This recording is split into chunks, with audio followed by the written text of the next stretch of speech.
Hello साथियों, good evening. और मैं मार्केट से एक सेट पेपर लाया हूँ डीएसपी की पाठशाला शिवांगन का, जेएसएससी सीजीएल पेपर थर्ड के लिए। तो उसका आज हम लोग सेट नंबर 1 देखेंगे। इसमें हम लोग डिस्क्राइब करेंगे झारखंड जीके का और जीके का और साइंस के क्वेश्चन। यानी झारखंड जीके के 40 क्वेश्चन, जीके के 30 क्वेश्चन, 70 और 20 साइंस के क्वेश्चन, यानी 90 क्वेश्चन अभी हम लोग यहाँ पे डिस्क्राइब करेंगे। तो चलिए, समय को खराब ना करते हुए हम लोग क्वेश्चन में देखते हैं। तो ये सेट है, सेट नंबर 1 है, डीएसपी की पाठशाला शिवांगन पब्लिकेशन। तो पहला क्वेश्चन यहाँ पे दिया हुआ है कि श्रीलंका की आधिकारिक राजधानी का नाम क्या है। तो श्रीलंका की पहले राजधानी थी कोलंबो, अभी बदल के इसको जयवर्धनपुरा कोट्टे कर दिया गया है। तो इसका जो सही जवाब हो जाएगा वो हो जाएगा जयवर्धनपुरा कोट्टे, पहला का बी आंसर। दूसरा हम लोग देखेंगे कि भूटान की राष्ट्रीय भाषा कौन सी है। तो भूटान की राष्ट्रीय भाषा, भूटान की भाषा जो है वो जोंगखा है। भूटान की भाषा जोंगखा, और यहाँ की राजधानी थिम्पू, और यहाँ का मुद्रा न्यूगुल ट्रॉम। और इसको थंडरबोल्ट का देश भी कहा जाता है, बिजली की कड़क वाला देश कहा जाता है भूटान को। अगला क्वेश्चन है, प्रधानमंत्री के मन की बात कार्यक्रम का 100वां प्रसारण कब हुआ। तो प्रधानमंत्री मन की बात कार्यक्रम का 100वां प्रसारण ये 2023 में 30 अप्रैल को संपन्न हुआ था। इसमें प्रधानमंत्री नरेंद्र मोदी रेडियो में आते हैं और प्रधानमंत्री मन की बात कुछ करते हैं। चलिए, अगला क्वेश्चन है, किस स्टार्टअप ने आजादी साइट उपग्रह बनाया जिसे 750 स्कूली लड़कियों ने बनाया है। तो यहाँ पे देखिए option, pixel, extra, space kids India, Dhruv aerospace. तो देखिए इसके नाम में ही किड्स लगा हुआ है, ठीक है, बच्चे होते हैं, तो बहुत सारे मिल के बनाए हैं। तो इसका सही जवाब जो हो जाएगा स्पेस किड्स इंडिया, ठीक है। अगला, हो, मुंडारी, निकोबारी, खासी, खड़िया भाषा किस भाषा समूह से संबंधित है। तो देखिए झारखंड में भाषा समूह को दो भागों में बांटा गया है, एक ऑस्ट्रिक, एक द्रविड़।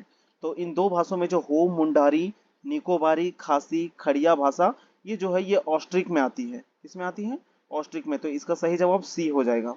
अगला है, भारत का पहला शून्य कार्बन उत्सर्जन करने वाला हवाई अड्डा कहाँ निर्माणाधीन है। तो शून्य कार्बन उत्सर्जन यानी वहां पे जीरो कार्बन उत्सर्जन होगा, ऐसा हवाई अड्डा कहाँ अभी निर्माणाधीन यानी बन रहा है। तो ये नई दिल्ली, शायद इंदिरा गांधी अंतर्राष्ट्रीय हवाई अड्डा है। इसका सही जवाब हो जाएगा ए। अगला, बुद्ध का अर्थ क्या होता है। तो बुद्ध का सही अर्थ होता है ज्ञान की प्राप्ति होना। तो सातवां का सही आंसर ए हो जाएगा। बुद्ध का अर्थ क्या होता है, ज्ञान की प्राप्ति। और ये धर्म चक्र परिवर्तन, शक्तिशाली, प्रतिभाशाली, ये अलग है, ठीक है। अगला देखेंगे, निम्नलिखित में से कौन सा सुमेलित है। तो ये जो किताब है शम्स ए किधर गया, तारीख फिरोज शाही, इसको शम्स ए सिराज के द्वारा लिखा गया है। तो इसका सही जवाब ए हो जाएगा आठवां का, कि तारीख फिरोज शाही किसने लिखा है, तो शम्स ए सिराज। अगला, शिवाजी महाराज के शासनकाल में मंत्री परिषद को किस नाम से जाना जाता था। तो यहाँ पे ऑप्शन देखेंगे, अष्ट दिग्गज, नवरत्न, अग्रहारम और अष्ट प्रधान। तो शिवाजी के शासनकाल में जो मंत्री परिषद थी उसे अष्ट प्रधान कहा जाता था, ठीक है। और कृष्ण देवराय के शासनकाल में, कृष्ण देवराय जो थे उनके शासनकाल में अष्ट दिग्गज कहा जाता था। और नवरत्न अकबर के शासनकाल में, जिसमें टोंडरमल, बीरबल वगैरह जो भी थे, तानसेन वगैरह नवरत्न में रहते थे। तो यहाँ पे शिवाजी का पूछा था, तो सही आंसर डी हो जाएगा, अष्ट प्रधान। अगला है क्वेश्चन, कि निम्नलिखित में से कौन सा उपन्यास भारत के स्वतंत्रता सेनानियों के लिए प्रेरणा का स्रोत बना। तो ज्यादातर स्वतंत्रता सेनानियों के लिए प्रेरणा का जो स्रोत था उसका सही जवाब हो जाएगा आनंद मठ। कहाँ से, आनंद मठ। आनंद मठ से बहुत सारा चीज लिया भी गया है, आप इसके बारे में पढ़ भी सकते हैं अच्छी तरह से। अगला है, भारतीय राष्ट्रीय कांग्रेस के प्रथम मुस्लिम अध्यक्ष कौन थे। तो देखिए भारतीय राष्ट्रीय कांग्रेस की स्थापना हुई थी 1885 में। इसकी स्थापना किए थे ए ओ ह्यूम ने। किसने, ए ओ ह्यूम ने। इसका पहला अधिवेशन जो हुआ था वो बंबई में हुआ था, और पहले इनके अध्यक्ष थे व्योमेश चंद्र बनर्जी। कौन, व्योमेश चंद्र बनर्जी। तो पहला मुस्लिम अध्यक्ष की बात किया है, तो मुस्लिम अध्यक्ष इनका हो जाएगा बदरुद्दीन तैयब। पहले थे व्योमेश चंद्र बनर्जी, फिर दादा भाई नारोजी, फिर तैयब जी, और चौथे नंबर में थे जॉर्ज यूले, 85, 86, 87 और 88। अगला क्वेश्चन है, सागा दावा प्रसिद्ध बौद्ध त्योहारों में से एक है, यह निम्नलिखित में से किस राज्य में मनाया जाता है। तो सागा दावा एक बौद्धों का त्योहार है, ये सिक्किम में मनाया जाता है, ठीक है। उधर दलाई लामा लोग रहते भी हैं, है ना, सिक्किम में। सागा दावा बौद्धों का एक त्योहार है, वहां मनाया जाता है। अगला, भारत की मुख्य भूमि का अक्षांश कहां से कहां तक फैला हुआ है। मुख्य भूमि, इसको दो तरह से बांटा गया है, जैसे कुछ अंडमान निकोबार वगैरह और इधर भी फैला हुआ है। तो मुख्य भूमि में कुछ अलग आता है और टोटल लेके अलग आता है। तो यहाँ मुख्य भूमि पूछा है, तो इसका सही जवाब हो जाएगा 8.4 उत्तर से 37, 8 डिग्री 4 मिनट उत्तर से लेके 37 डिग्री 6 मिनट उत्तर तक इसका सही जवाब हो जाएगा। अगला क्वेश्चन है, झीलों के अध्ययन को क्या कहते हैं? तो झीलों के अध्ययन को लिम्नोलॉजी कहा जाता है। ठीक है, झीलों के अध्ययन को लिम्नोलॉजी कहा जाता है। अगला क्वेश्चन है, निम्नलिखित में से किस नदी का स्रोत भारत से बाहर है? तो यहाँ पे 4 नदी दिया गया है, ब्रह्मपुत्र नदी, रावी नदी, ब्यास नदी, झेलम नदी।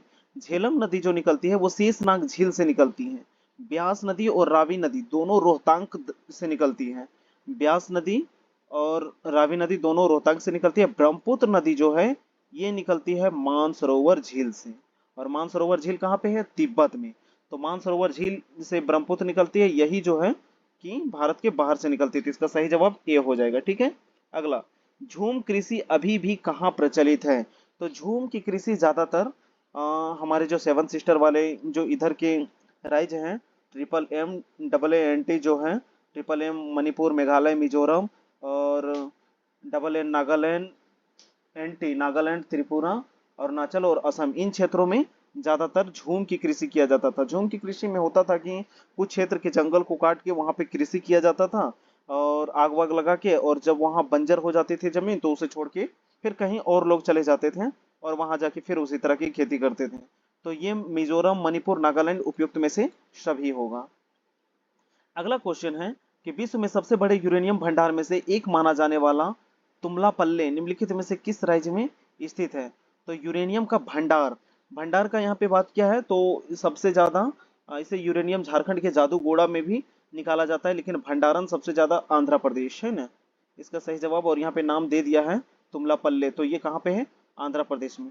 अगला क्वेश्चन है, क्योटो प्रोटोकॉल किस वर्ष में प्रभावी हुआ था? वैसे क्योटो प्रोटोकॉल जो ये अधिनियम बन के मतलब तैयार हुआ था 1997 में, लेकिन ये प्रभावी हुआ 2005 में। तो इसका सही जवाब ए हो जाएगा, 2005 में। अगला, क्योटो प्रोटोकॉल कार्बन से संबंधित है, वो ये कार्बन न्यूट्रल से, और एक होता है और एक प्रोटोकॉल है जो ओजोन से संबंधित है, उसको क्या कहा जाता है? एक ओजोन से संबंधित है और एक कार्बन से। अगला, भारत में योजनाबद्ध अर्थव्यवस्था किस पद्धति पर आधारित है? ऐसे भारत की जो अर्थव्यवस्था है वो मिश्रित अर्थव्यवस्था है, लेकिन किस पद्धति पर आधारित है? तो इसका सही जवाब हो जाएगा पूंजीवादी, समाजवादी। किस पर आधारित है? समाजवादी। अगला, विशेष आर्थिक क्षेत्र, कभी कभी इसका डायरेक्ट फुल फॉर्म पूछ लिया जाता है, इसको बोला जाता है स्पेशल इकोनॉमिक जोन। विशेष आर्थिक क्षेत्र यानी स्पेशल इकोनॉमिक जोन की अवधारणा पहले शुरू की गई थी कहाँ पे? तो इसका सही जवाब हो जाएगा, इसका सही जवाब हो जाएगा भारत से। कहाँ से? भारत से स्पेशल इकोनॉमिक जोन की अवधारणा शुरू की गई थी।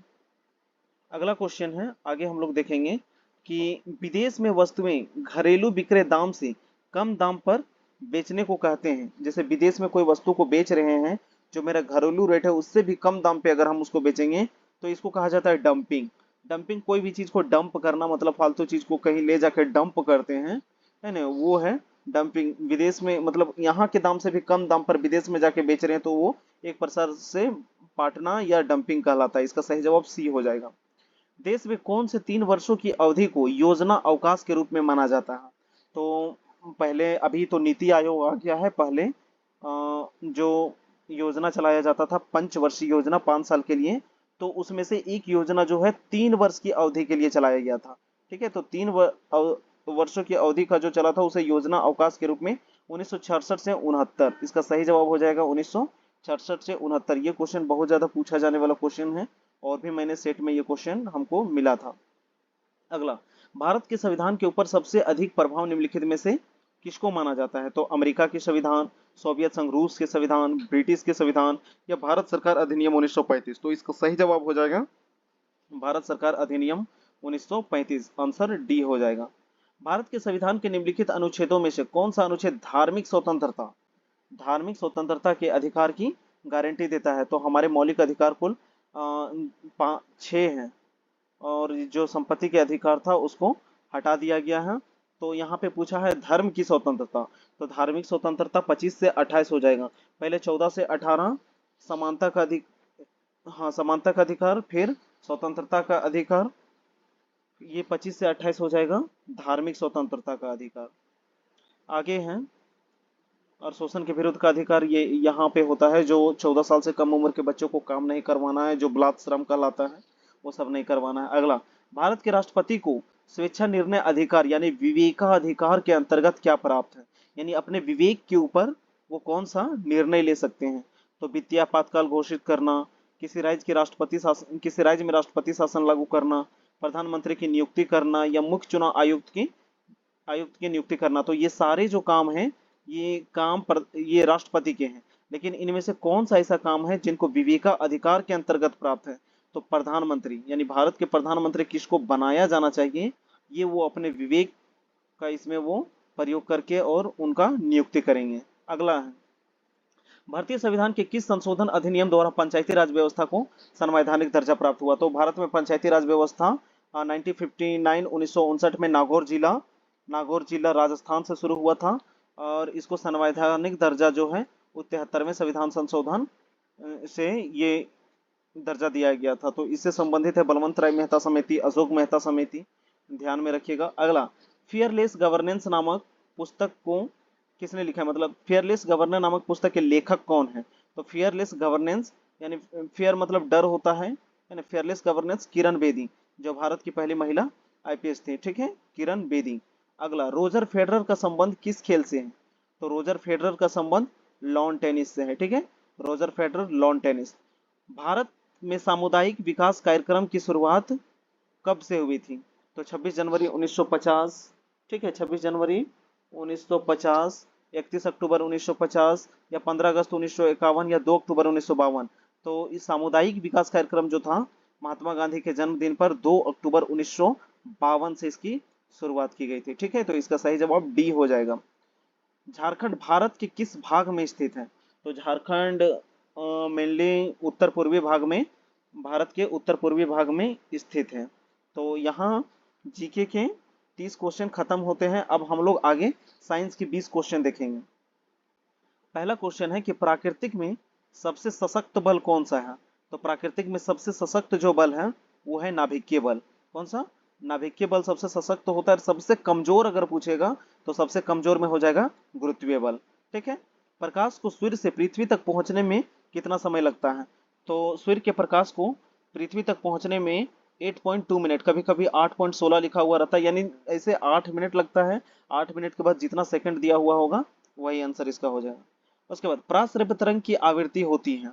तो ध्वनि तरंग 3 प्रकार के होते हैं, श्रव्य, प्राश्रव्य, अश्रव्य, ठीक है। तो श्रव्य जिसको सुन सकते हैं, अश्रव्य जिसको नहीं सुन सकते हैं, और प्राश्रव्य ये भी, इसको भी नहीं सुना जा सकता, ये काफी ज्यादा होता है। तो यहाँ पे आवृत्ति विशिष्ट रूप से होती है। तो यहाँ पे ऑप्शन है 20 किलो हर्ट्ज से ऊपर। तो हम लोग 20 से 20,000 हर्ट्ज तो सुनते हैं, यहाँ 20,000 हर्ट्ज से ऊपर बोला है, तो इसका सही जवाब यही हो जाएगा, प्राश्रव्य इससे ऊपर का कहलाता है। अगला क्वेश्चन, 18 केजी द्रव्यमान की कोई वस्तु 6 मीटर पर सेकंड के वेग से गति कर रही थी, इसका संवेग क्या हो जाएगा। तो संवेग P इक्वल टू एम भी होता है, फॉर्मूला P इक्वल टू है ना एम भी। तो यहाँ पे m मेरा मास दिया हुआ 18 केजी और वेलोसिटी 6 मीटर पर सेकंड, तो इसको मल्टीपल कर देंगे तो 18 इंटू 6, तो इसका सही जवाब हो जाएगा 108, ठीक है, संवेग 108 हो जाएगा। मानव शरीर का प्रतिरोध कितना होता है। तो मानव शरीर का प्रतिरोध 1000 ओम होता है। तो यहाँ पे 1000 ओम तो दिया हुआ नहीं है, यहाँ पे 10 पर पावर 3, तो 10 गुना 10 गुना 10, ये 1000 हो जाएगा, इसका सही जवाब हो जाएगा सी। जल विद्युत पावर स्टेशन में ऊर्जा का परम स्रोत क्या है। तो जल विद्युत जो हाइड्रो पावर प्लांट होती है उसमें ये क्या होता है, पावर का मुख्य स्रोत क्या होता है। तो जल में जो गतिज ऊर्जा होती है उसके द्वारा टरबाइन को घुमाया जाता है और विद्युत ऊर्जा उत्पन्न किया जाता है। तो इसका सही जवाब सी हो जाएगा, जल की गतिज ऊर्जा। अगला, किसी तत्व के परमाणु का परमाणु क्रमांक 17 है और द्रव्यमान संख्या 36, ठीक है। तो उसके न्यूक्लियस में न्यूट्रॉनों की संख्या क्या होगी। न्यूट्रॉनो यहाँ लिखा हुआ है और दरअसल यहाँ पे न्यूट्रॉन होगा, ठीक है ना। तो किसी तत्व के परमाणु क्रमांक कितना दिया हुआ है, 17। 17 में क्या है, क्लोरीन, ठीक है। द्रव्यमान कितना दिया हुआ है, 36। तो इसमें इलेक्ट्रॉन की संख्या लगभग प्रोटॉन की संख्या के बराबर होता है। तो द्रव्यमान किसके किसके मिलके बना होता है? प्रोटॉन प्लस न्यूट्रॉन, जो कि केंद्र में होता है, सेंटर में, प्रोटॉन प्लस न्यूट्रॉन ऐड करके। तो इसमें 17 माइनस कर देंगे, है ना, इसमें 17 माइनस कर देंगे तो इसका सही जवाब आ जाएगा 19। ठीक है, न्यूट्रॉन की संख्या 19। स्वर्ण की शुद्धतम कैरेट में व्यक्त की जाती है। सोना का शुद्धतम रूप होता है 24 कैरेट का सोना। 24 कैरेट का जो सोना होता है वो शुद्ध सोना कहलाता है। उत्कृष्ट धातु को घोलने के लिए निम्नलिखित में से किसका प्रयोग किया जाता है? तो धातुओं को घोलने के लिए मुख्य रूप से एक्वारेजिया का प्रयोग किया जाता है। एक्वारेजिया में सल्फ्यूरिक एसिड और नाइट्रिक एसिड दोनों का मिक्सअप होता है, उसे एक्वारेजिया कहते हैं। अगला है, निम्नलिखित में से कौन सा एलपीजी का मुख्य घटक है? LPG liquid petroleum gas. तो एलपीजी में क्या होता है? ब्यूटेन होता है। मुख्य जो है, ऐसे दोनों होता है, ब्यूटेन और प्रोपेन होता है, लेकिन मुख्य भूमिका अगर इसमें पूछा जाए तो ब्यूटेन होता है। और ऑक्टेन संख्या से पेट्रोलियम की शुद्धता को नापा जाता है। ध्यान में रखिएगा, ये सब क्वेश्चन डायरेक्ट पूछता है कि पेट्रोलियम को शुद्धता से कैसे किससे मापते हैं? तो ऑक्टेन संख्या जो उसकी होती है उसके द्वारा। नाभिकीय रिएक्टर में ग्रेफाइट का प्रयोग किया जाता है। तो ग्रेफाइट का प्रयोग विमंदक के रूप में किया जाता है। कभी कभी इसका प्रयोग स्नेहक के रूप में भी किया जाता है। टर्म एंड कंडीशन देख लीजिएगा, कहाँ कैसे पूछ रहा है उस हिसाब से। यहाँ रिएक्टर में पूछा है तो यहाँ पे विमंदक के रूप में, मंदक के रूप में, मंदक भी लिखा हुआ रहेगा तो वही होगा आंसर। अगला, मानव शरीर में प्रचुर मात्रा में क्या पाया जाता है? तो मानव शरीर में प्रचुर मात्रा में ऑक्सीजन पाया जाता है। ठीक है, ऑक्सीजन पाया जाता है। ऑक्सीजन का परिवहन कौन करता है? RBC, red blood cell, RBC के द्वारा ऑक्सीजन का परिवहन किया जाता है। अगला है, एक खिलाड़ी या एथलीट को निम्नलिखित में से किससे शीघ्र और अधिक मात्रा में ऊर्जा मिलती है? तो देखिए, कोई भी एथलीट होता है, जब वो दौड़ता है, या खिलाड़ी लोग दौड़ने के बाद जब रेस्ट तुरंत बाहर निकलते हैं ग्राउंड से, तो उन्हें तुरंत ग्लूकोन डी दिया जाता है। ठीक है, तो उसमें क्या होता है? कार्बोहाइड्रेट। कार्बोहाइड्रेट से तुरंत ऊर्जा मिलती है ग्लूकोन डी से, क्योंकि इसका कार्बोहाइड्रेट का जो पाचन होता है ये मुख से ही शुरू होता है। जैसे वो मुंह में ग्लूकोन डी लेते हैं, वो वहीं पे खत्म होता है और तुरंत एनर्जी मिल जाता है। तो तुरंत एकदम शीघ्र एनर्जी के लिए उन्हें कार्बोहाइड्रेट। ठीक है, अगला, प्रोटीन जो होता है शरीर को बिल्ड करने के लिए दिया जाता है। और वसा फैट्स होता है, और विटामिन के द्वारा हमें रोग प्रतिरक्षक लड़ने में मदद करता है। इसके द्वारा, है ना, शरीर का ये विकास में नहीं मदद करता है, ये शरीर को रोग से बचाने के लिए मदद करता है। विटामिन, जैसे कोई विटामिन का कमी हो जाएगा बीमारी हो जाएगा। विटामिन ए कमी तो रतौंधे, बी से बेरी बेरी, तो सारा याद कर लीजिएगा। अगला, निम्नलिखित में से कौन सा सही मेल है? किरीट आघात संवहन तंत्र को, एरिथ्रोक्लेराइसिस, धमनियों का अवरुद्ध हो जाना। धमनी, देखिए धमनी जो है वो शरीर में ब्लड को ले जाने का काम करती है ना। हृदय से शरीर के अंग तक जो रक्त को ले जाती है वो धमनी कहलाती है, और वापस उसको खींच के जो ले आती है उसको सीरा कहते हैं। ठीक है, तो इसका सही जवाब यही हो जाएगा, धमनियों का अवरुद्ध हो जाना, ये इसका डिजीज है। इसके बारे में एक बार देख लीजिएगा, ये हाइपरटेंशन ये नहीं होगा। अगला, निम्नलिखित में से किन कोशिकाओं से इंसुलिन निकलता है? तो इंसुलिन बीटा कोशिका से निकलती है। कहाँ से निकलती है? बीटा कोशिका से। लैंगरहंस जो है वहां से निकलती है, बीटा कोशिका से। और इंसुलिन की कमी से ही मधुमेह की बीमारी, शुगर, या उसी को डायबिटीज कहा जाता है। ठीक है, तो जब ये सही ढंग से काम नहीं करता है पेनक्रियाज से, तो आदमी को डायबिटीज हो जाता है। अगला, तीन निम्न, है ना, निम्न तीन आर में से किसको पर्यावरण के अनुकूल माना जाता है? तो आप बहुत पहले इसको पढ़े होंगे, रिड्यूस, रीयूज, रिसाइकल। ठीक है, ये पर्यावरण के तीन अनुकूल आर है, रिड्यूस, रीयूज, रिसाइकल। चलिए, ये बहुत इजी क्वेश्चन था। अगला, निम्नलिखित में से कौन सा कीट मनुष्य में निंद्रालु व्याधि फैलाता है, यानी नींद? तो सीसी मक्खी के काटने से नींद होता है। ठीक है, सीसी मक्खी से काटने से निंद्रा रोग होता है, नींद आता है। अगला, त्वचा पर बाल मूलतः अधिचर्मी होते हैं और मृत कोशिकाओं से बने होते हैं। मूलतः अधिचर्मी होते हैं और जीवित कोशिका से बने होते हैं। मूलतः चर्मी होते हैं और जीवित कोशिका से बने होते हैं। मूलतः चर्मी होते हैं और मृत कोशिका। तो देखिए, अधिचर्मी तो नहीं, ये पूरा चर्मी होगा। और बाल जो होता है, और बाल और नाखून, ये मृत कोशिकाओं से बने होते हैं। ठीक है, बाल और नाखून मृत कोशिकाओं से बने होते हैं। इन्हें काटने से दर्द नहीं होता है, और ये केराटिन नामक प्रोटीन से बनता है। शरीर में 5 प्रकार के प्रोटीन पाए जाते हैं, ग्लोमिन, थ्रोबिन, प्रोथॉम्ब्रिन, उसी में एक प्रोटीन होता है केसिन भी, और तो उसी में एक प्रोटीन होता है केराटिन, उसी से ये बनता है। अगला क्वेश्चन है, समुद्री खरपतवार में निम्नलिखित में से मुख्यतः क्या पाया जाता है? तो समुद्री खरपतवार में आयोडीन पाया जाता है। आयोडीन लेमिनेरिया नामक घास से पाया जाता है। कौन सा? लेमिनेरिया नामक घास से पाया जाता है।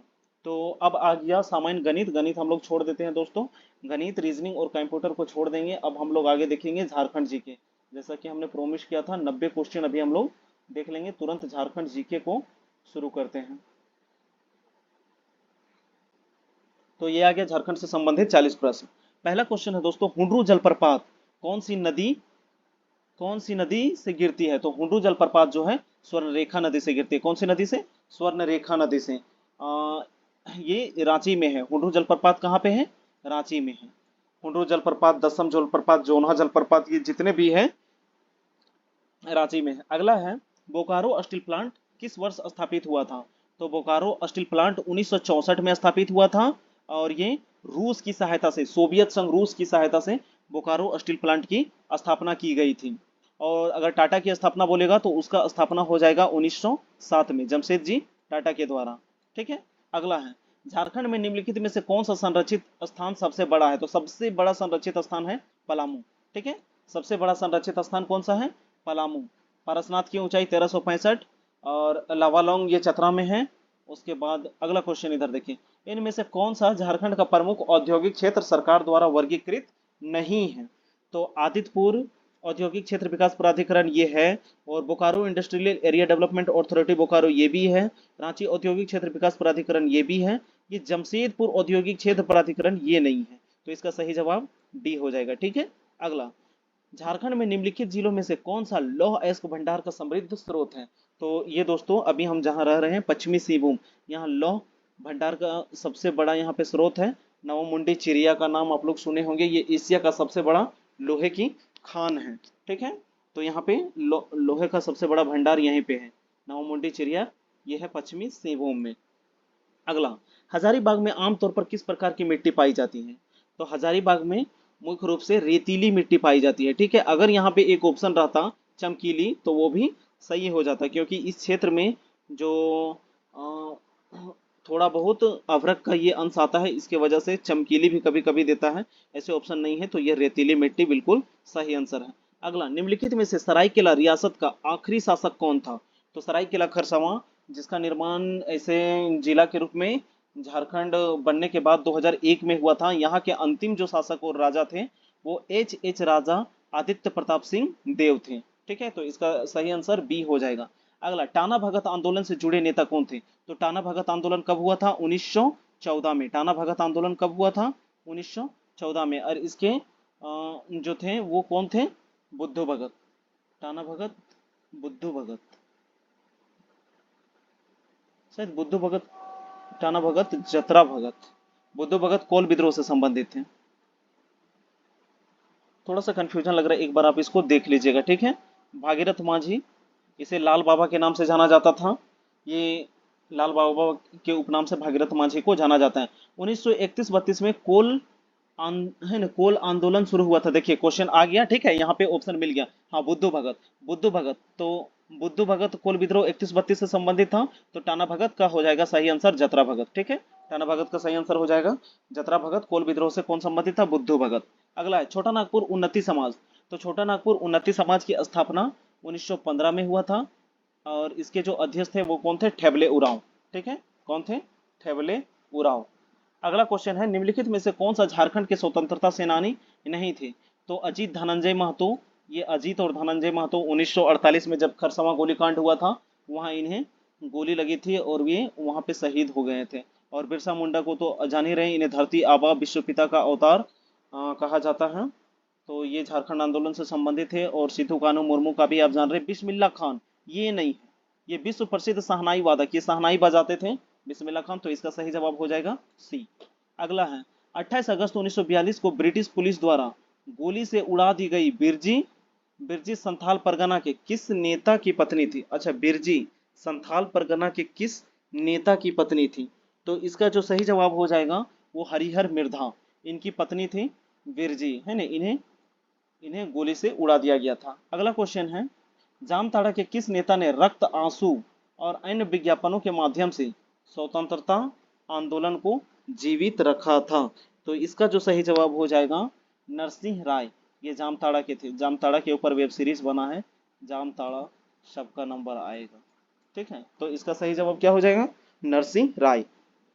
अगला है, निम्नलिखित में से किस आंदोलन में लोगों से भूमि मालिकों पर भूमि कर नहीं देने के लिए कहा गया था, यानी कि हम लोग कर नहीं देंगे, जो जमीन का कर होता है भूमि कर वो नहीं देंगे। तो इसका सही जवाब हो जाएगा खरवार आंदोलन।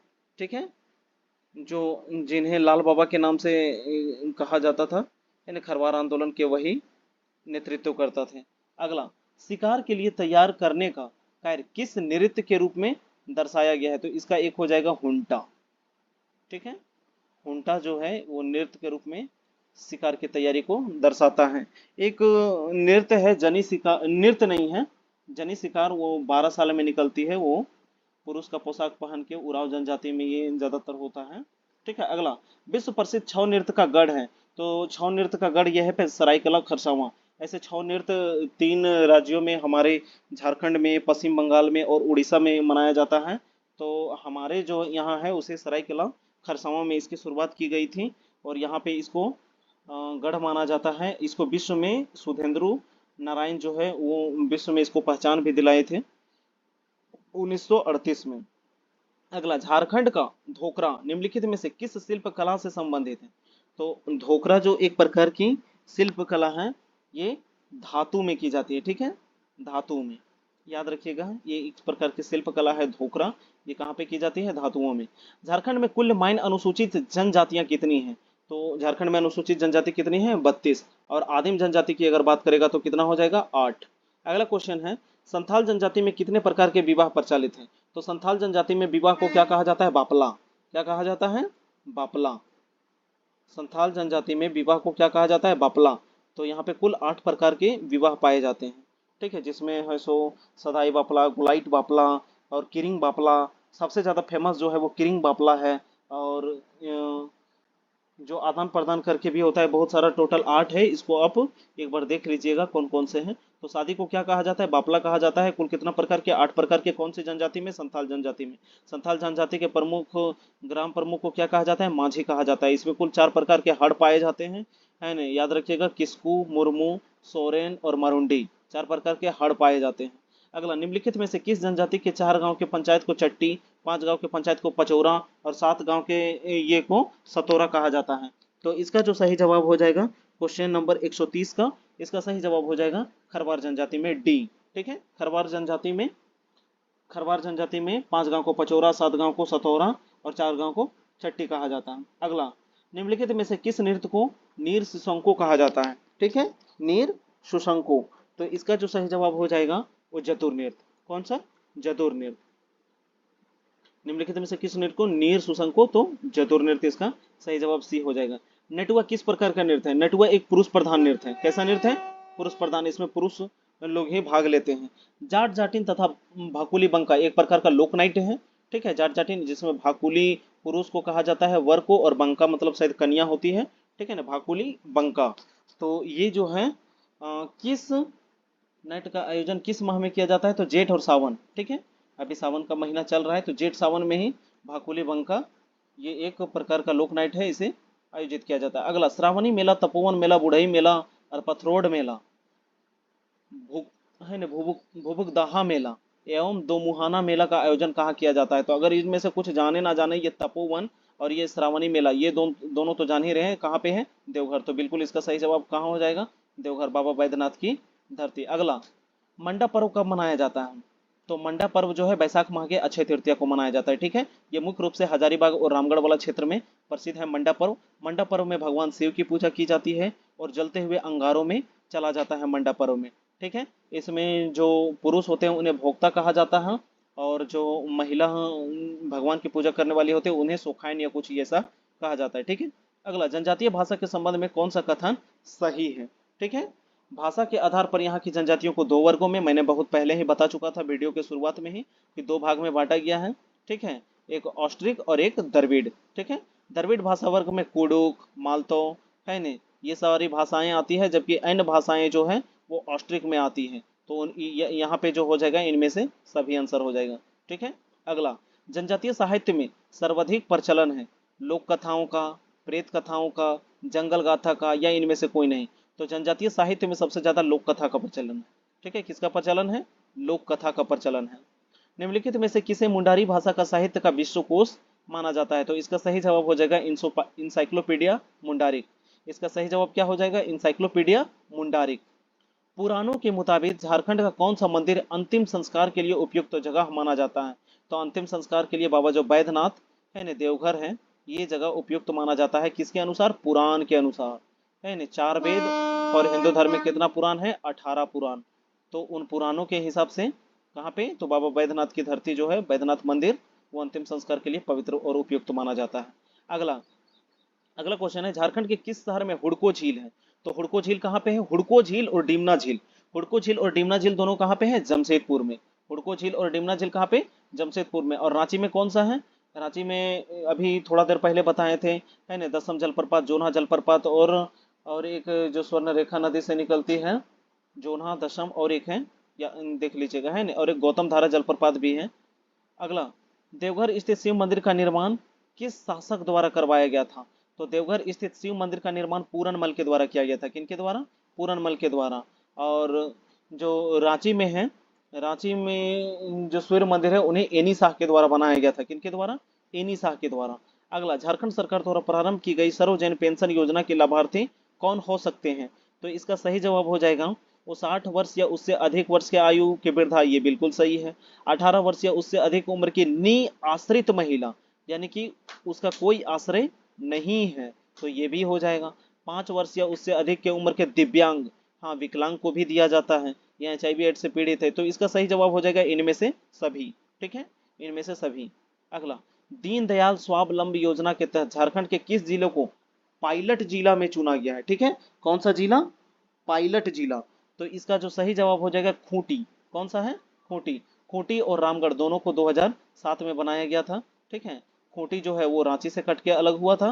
खूंटी रांची से कट के, और रामगढ़ कहाँ से कट के? हजारीबाग से कट के अलग हुआ था। ठीक है, रामगढ़ क्षेत्रफल में सबसे छोटा, जबकि पूर्वी पश्चिमी सिंहभूम सबसे बड़ा है। तो खूंटी को पायलट जिला के रूप में चुना गया है। अगला, सोना सोबरन योजना के संबंध में कौन सा कथन सही है? सोना सोबरन योजना, ठीक है, तो इसको हम लोग पढ़ के देखेंगे। इस योजना के अंतर्गत 10 रुपये में धोती लुंगी साड़ी, एकदम सही है। कुछ दिन पहले ही हेमंत सोरेन के द्वारा ये किया गया था। इस योजना के लाभ वर्ष में 2 बार गरीबी रेखा से नीचे के परिवार को दिया जाएगा। सही बात है, जो गरीबी रेखा से नीचे, BPL से नीचे जो होते हैं, ब्लॉक प्रॉपर्टी लाइन, उसके नीचे के परिवार को दिया जाएगा। इस योजना को सुचारू रूप से चलाने के लिए 200 करोड़ रुपए की व्यवस्था की गई थी। तो जब ये दोनों सही है तो तीसरा भी सही होगा, यानी उपयुक्त में से सभी। इसका आंसर 4 हो जाएगा। उस स्टेडियम का नाम बताएं जो house of Jharkhand cricket cricket team है। तो रांची में एक स्टेडियम है, ठीक है, रांची में एक स्टेडियम है जिसे हाउस ऑफ ये कहा जाता है। ठीक है, तो इसका सही जवाब हो जाएगा JSCA इंटरनेशनल स्टेडियम, जहाँ पे इंटरनेशनल स्टेडियम क्रिकेट का खेला होता है, वही है जिसे house of Jharkhand cricket team कहा जाता है। अगला, भारतीय स्वाधीनता संग्राम के पहले विद्रोही, तो पहले विद्रोही पूछे या आदि विद्रोही पूछे, ठीक है, तो इसे कहा जाता था तिलका मांझी को। किसको कहा जाता है? तिलका मांझी को। तिलका मांझी का मूल नाम क्या था? तो जबरा पहाड़िया। क्या नाम था? जबरा पहाड़िया। इनके पिता का नाम था सुंदरा मुर्मू। इनके पिता का नाम था सुंदरा मुर्मू, और इन्हीं के नाम पे भागलपुर में एक यूनिवर्सिटी का नाम भी रखा गया है। इन्होंने अपने तीर से क्लीवलैंड को मार दिया था, क्लीवलैंड को अपने तीर से मारा था, और इन्हें पकड़ने के लिए जौराहा नामक एक पहाड़िया था, जिन्होंने अंग्रेज का मदद किया था। आयरकुट के द्वारा तिलका मांझी को पकड़ा जाता है। अगला, मुंडा विद्रोह का दूसरा अग्रणी नेता कौन था? तो मुंडा विद्रोह के सबसे अग्रणी नेता जो थे वो बिरसा मुंडा थे, और दूसरा अगर पूछा जाए तो गया मुंडा, उनके प्रधान सचिव कहा जाए या सेनापति कहा जाए तो वो गया मुंडा थे। ठीक है, अगला, ये इन्होंने कैथोलिक चर्चों को 1899 में उड़ा दिया था। अगला, झारखंड बजट 2023-24 के संदर्भ में सही कथन को चुने। ठीक है, झारखंड बजट, तो इसका जो पढ़ के इसको हम लोग देखेंगे। इसे 3 मार्च 2023 को वित्त मंत्री डॉक्टर रामेश्वर उरांव द्वारा पेश किया गया, बिल्कुल सही। इस वर्ष कुल 1 सैकड़ा हजार 10,000 लाख 1,16,418 करोड़ रुपए का बजट पेश किया गया, ये भी बिल्कुल सही है। झारखंड सरकार द्वारा इस बजट को हमीन कर बजट का नाम दिया गया, ये भी सही है, यानी उपयुक्त में से सही इसका सही जवाब हो जाएगा। झारखंड के किस जनजातीय नेता के जन्म दिवस को जनजातीय गौरव दिवस के रूप में मनाया जाता है? तो ये जनजातीय गौरव दिवस पूरा भारत में मनाया जाता है, और इसका सही जवाब हो जाएगा बिरसा मुंडा के। ठीक है, बिरसा मुंडा के जन्म दिवस पर मनाया जाता है। अगला, JSLPS द्वारा कौन सा आदिवासी ज्वेलरी ब्रांड लॉन्च किया गया है? ठीक है, तो इसका सही जवाब हो जाएगा आदिवा। तो इस तरह हमने कुल 90 क्वेश्चनों का यहाँ पे हमने व्याख्या किया दोस्तों। ये सेट जो था डीएसपी की पाठशाला सेट नंबर 1। ठीक है, तो अगर आपने वीडियो को यहाँ तक देखा तो एक लाइक जरूर कर दीजिएगा। ठीक है, धन्यवाद।